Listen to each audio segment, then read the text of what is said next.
Shalom, friends. I have been summoned from where I exist, the intersection of Sephora and Sefaria, because the Talmud is talking about makeup.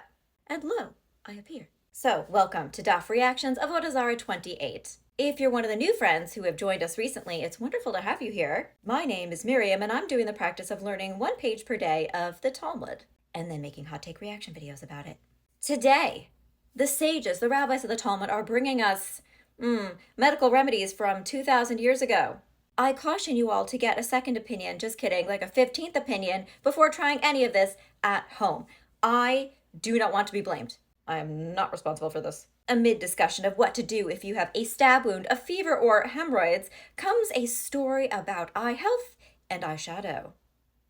No, it's not about the importance of not sharing eye products and being really careful when you tightline. The Talmud's not telling you that, I'm telling you that. Word to the wise. Rav Zutra says that Rav says, if you have an eyeball that's about to pop, lock, and drop right out of your skull, you can totes put on medicinal blue eyeshadow on Shabbat. Usually you're not supposed to apply makeup on Shabbat, but health and well-being are special situations. Now, I don't know actually what medicinal blue eyeshadow is, but I can tell you that if they sold it, I would buy it. I know myself and my weaknesses. Initially, the sages think that this only applies if you have pre-ground up your pigment prior to Shabbat, because nobody had palettes back then. They had to mix their own. God, we really do have it so good. But Rabbi Yaakov says, no. Rav Yehuda told me that even if you have to break the rules of the Sabbath in order to make this product, you can do that. Rav Shmuel bar Yehuda did some pearl clutching and said to the other sages, one who follows the ruling of Yehuda desecrates the Sabbath.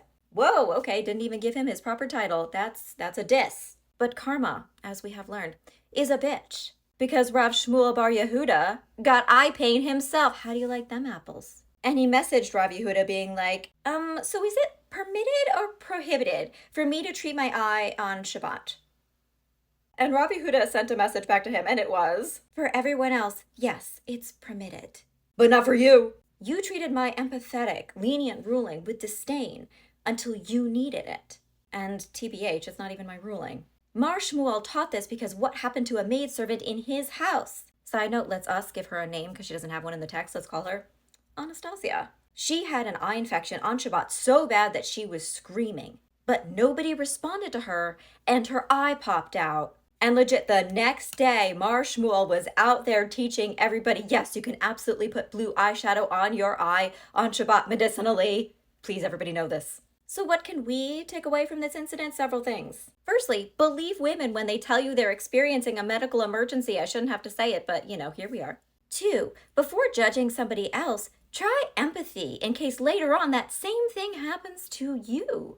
Thirdly, it is really hard sometimes to find the right makeup shade for your skin tone. But I will say that Rabbi Yehuda's shade towards Rav Shmuel is immaculate. And fourth, makeup saves lives. Wear eyeshadow because you're worth it. And by worth it, I mean you're worth not having your eye pop out of its socket and roll across the floor.